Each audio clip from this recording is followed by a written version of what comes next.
Bonjour tout le monde, nous sommes le mardi 9 juin, voici notre point bourse. J'ai écouté Bruno Le Maire présenter le plan de soutien au secteur aéronautique.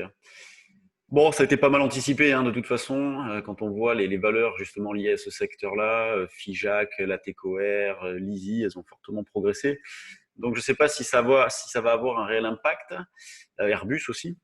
Les indices retracent un petit peu ce matin. Le CAC est actuellement à 5153 points. J'ai acheté un petit peu à 156, conformément à notre proposition sur le trade du jour, notamment ce matin, et placé à 83, 93, 203 pour alléger, sortir. Dans notre stratégie de fond, on considère toujours que la zone des 5002 va être compliquée à franchir. En tout cas, graphiquement, c'est une zone de résistance forte qui, pour l'instant, est validée. Alors, même si on a fait des incursions temporairement au-dessus, hier après-midi, hier soir, ce matin, pour l'instant, ce scénario-là est validé, mais on continue de travailler à l'achat. Pour l'instant, bien évidemment, la tendance est haussière. On achète sur des replis. 5150-55, c'est une zone d'achat. Sur le DAX, qu'est-ce qu'on proposait ce matin? Un achat sur 12 740, 50, donc c'est fait, on est même en dessous.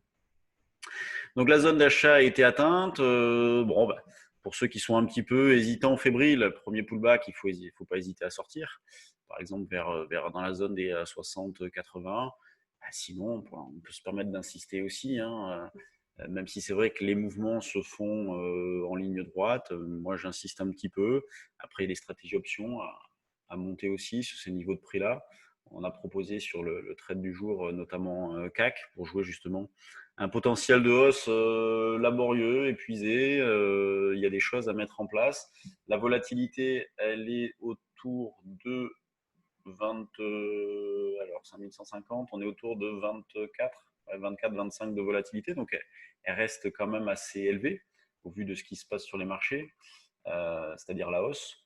En même temps, il y a de quoi vraiment se poser des questions sur la suite d'un point de vue économique. Au niveau des perspectives, c'est quand même pas terrible.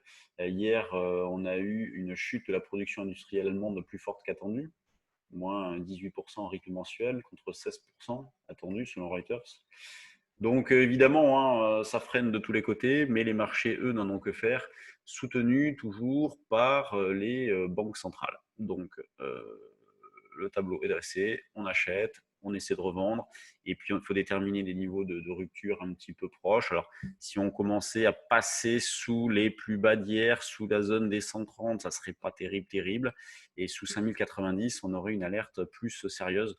Donc, c'est vraiment dans cet esprit-là que nous travaillons en ce moment. L'eurodoll, lui, est hyper calme. Il n'y a vraiment pas grand-chose à faire. On est dans une petite zone d'achat par anticipation possible, mais franchement, ça fait pas rêver. Là, il est préférable, je pense, de rester un petit peu sur la touche, sur l'euro-dollar. Il y a eu des moments forts à travailler, on en a bien profité. Là, on est dans une phase de reprise. Tout de suite, bon, il cale. Donc la hausse a été stoppée assez rapidement. Pour l'instant, évidemment, la reprise n'est pas infirmée. On est toujours loin de niveau d'alerte. Et sur des achats faits au-dessus de, on va dire, la zone 1,1250, 60, et bien l'idée, c'est d'aller chercher un 13,20 dans la journée, un 13,20, et pourquoi pas ensuite la zone des 1,1340, 50. Sur les actions, je vais changer d'espace de travail.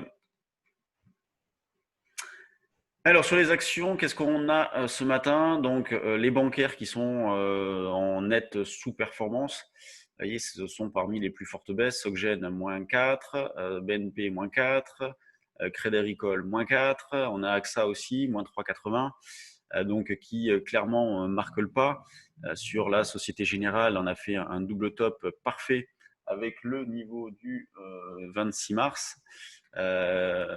Sur Crédit Agricole, bon, on cale aussi, on s'est arrêté dans le gap des 6-9 mars.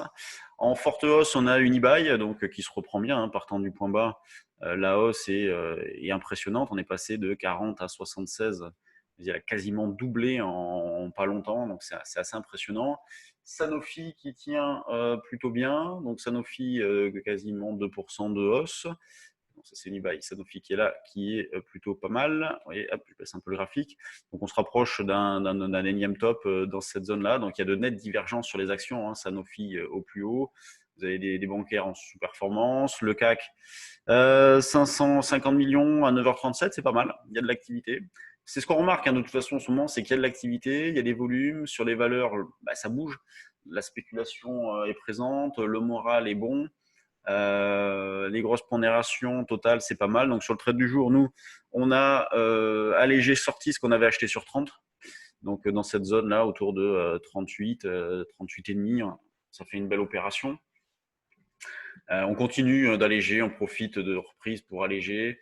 Par exemple, on avait proposé du GenFit il n'y a pas longtemps, alors fin de semaine dernière, je crois que c'est vendredi même, on avait proposé GenFit à l'achat. Hier, elle prend 16, tout à l'heure, elle prenait 5-6, elle prend encore à 5%, mais tout à l'heure, elle prenait même encore plus. Donc, il faut en profiter pour bouger. Voilà, on tente des choses. En gros rebond, on s'en va. Valneva, il y a eu une annonce ce matin, donc elle prend quasiment 10%. Nicox, c'est pas mal.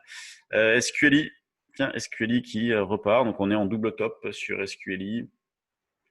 Inat qui, bon, fait pas grand-chose. Pas mal de valeurs, hein, donc vous voyez, dans le screener 1/8, il est bien fourni déjà. C'est plutôt équilibré hausse-baisse, même il y a une majorité de baisse. Parmi les plus fortes, on a Solocal, bon, qui avait bien performé hier. Vous voyez, c'est impressionnant ces mouvements-là, 26% de hausse hier. Là, elle en perd 10 et le CAC qui s'enfonce, hein, 5138. Lizzy qui perd 7. Bon, elle a tellement bien boosté ces derniers temps. Natixis, Dassault. Ah, le plan leur plaît pas. Quand je vois Lizzy, Dassault, on va regarder ce que fait la TECOR par exemple, les FIJAC. La TECOR. Ah, la TECOR, c'est pareil, elle était pas mal à l'ouverture, elle revient en arrière. Et donc, FIJAC qui fait pas grand-chose, petite hausse, mais qui revient en arrière par rapport à son niveau d'ouverture. Bon, bah, le plan apparemment déplaît un petit peu sur les marchés. Airbus qui baisse de 5%. Bon, c'est toujours peu de visibilité hein, sur les marchés. Donc 5002, gardez en tête que c'est une zone importante qui va être, je pense, compliquée à franchir. Et sinon, sur le fond, eh bien, ça reste haussier non infirmé. Allez, je vous laisse. N'oubliez pas, jeudi, si vous souhaitez participer à notre Day Trading Live, hein, vous pouvez vous inscrire. Donc, c'est une démonstration de trading en temps réel. Donc, ça sera jeudi, c'est le deuxième jeudi de chaque mois, donc c'est celui-ci. Donc, de 9h à midi, si vous voulez nous poser des questions sur les actions, si vous voulez trader avec nous, ça bouge pas mal sur les marchés en ce moment, donc il y a des choses à faire. Donc, cet événement s'annonce très intéressant. Allez, je vous laisse. Bonne séance à tous et puis à demain. Salut.